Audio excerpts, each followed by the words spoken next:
Good afternoon, Osseo Junior High students. Welcome to our first flipped classroom. For today's lesson, you are going to need the blue packet that you were given in class, and you will also need a piece of paper and a writing utensil. Please pause at any time that you need to get something. Today in class, we talked about how to find the area of a circle, and we discovered that the formula was pi r squared. I just want to review this concept real quickly to make sure that everybody has a solid understanding of how we find the area of a circle. In the circle that is drawn on the screen, you will see that it has a radius of 7 millimeters. We are always going to be using that same formula, pi r squared. Most of the time, they're going to have you use 3.14 for pi. Sometimes people use the pi button on the calculator, but it's very important to recognize that even that does not contain all of the digits of pi. It goes on forever.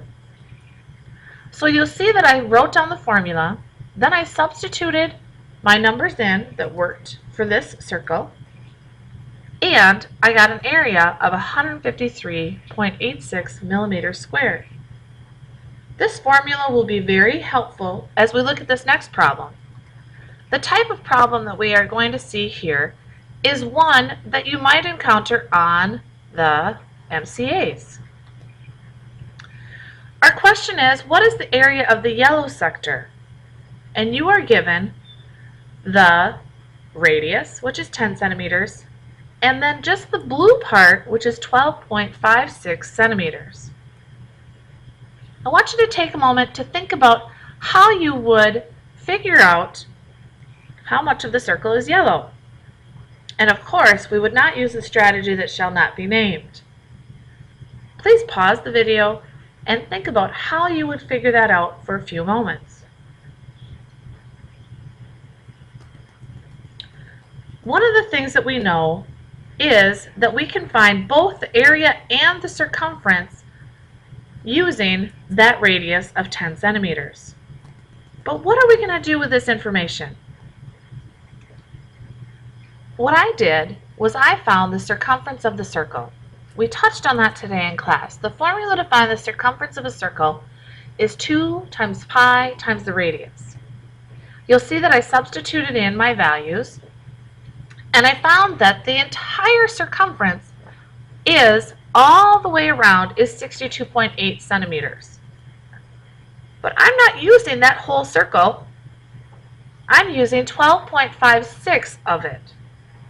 So I wrote a ratio comparing the part that was for the yellow circle to the entire circle. And after I did some calculations, I realized that that was 1/5 of the circle.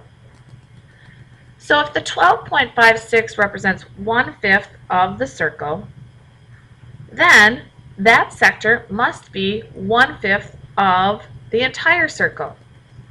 So the second part that I did was I then found the area of the whole circle using our formula. The entire circle was 314 centimeters squared, but the yellow section was only 1/5 of that. So I multiplied 314 times 1/5 and got 62.8 centimeters squared. Just the type of problem to keep in the back of your mind as we move forward to MCA questions. Now we're really going to get into the meat and the potatoes of our area of regular polygons. Please pull up your area of regular polygons and highlight or focus your attention on the key concept on the middle of page 396. It talks about the apothem. Now every time I say that word, I think of a possum. But it's apothem. The apothem is a perpendicular segment from the center of the polygon to the midpoint of one of its sides. Sounds complicated, but what it really is when you take that regular polygon, but what I should do is make sure that we know what a regular polygon is. A regular polygon is any polygon that has congruent sides and congruent angles. So this will only work for regular polygons. So the apothem basically cuts to the middle of one side from the center. Okay? Because the apothem is perpendicular to one side, there is a triangle that gets divided into two right triangles. Well, right triangles are calculated, the sides of right triangles are calculated by using the Pythagorean theorem. And again, if the Pythagorean theorem is something that you're not familiar with, you will be exposed to that more and more, but it's a squared plus b squared equals c squared. You'll see that there is an example on the bottom of page 396 that you could pause and read. Pause the video and read before I go into the guided practice for example 1. As we now turn our attention to page 397, you will see that we have a regular pentagon. All sides are congruent and all angles are congruent. What we need to do is we need to find the length of the apothem. That is the dashed line that is going from the center of the pentagon down to the side. You'll see what has been made is a right triangle. Now, key piece of information here is that we don't need to use that whole piece of 8.2. As I highlight this here, we're only actually using half of it. So we need to do a little figuring before we can apply the Pythagorean theorem. 7 is going to be our hypotenuse. Our hypotenuse in the Pythagorean theorem is also called c. Down at the bottom, the entire side of the regular pentagon is 8.2, but we don't need to use that whole thing, so we're going to use only 4.1. The Pythagorean theorem is a squared plus b squared equals c squared, and we'll investigate that further. A I used was the apothem. A is our unknown value, but we need to square it, and to that we need to add 4.1 and square that. Those two values would then be equal to 7 squared. You'll see as I continue to slide down here that a squared plus 16.81 then has to be equal to 49. That is what 4.1 squared is, if you have a calculator next to you. To get a squared by itself, we would subtract 16.81 from both sides. We would get that a squared equals 32.19. And like we did in class today, we took the square root of that number to calculate what the length of the apothem is. And the apothem is approximately, hence the wavy lines, 5.7 centimeters rounded to the nearest tenth. Take a moment to look at that, generate any questions that you have, write them on your notes so that we can come back to class tomorrow and get that taken care of. This might be new learning for some of you. Not to worry, we will continue to get better. Pause the video if needed, otherwise we will be moving on to our next example. Okay, now what they give us here on the top half of page 397 is the formula on how to find the area of a regular polygon. Again, we will investigate this more. I will show you how this formula is derived when we are in class. But using the formula, you can see that there's an example for a regular pentagon on how to find the area of that.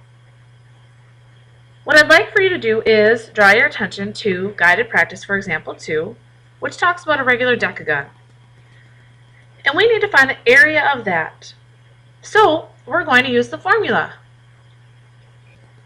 What I have on the screen before you is a regular decagon.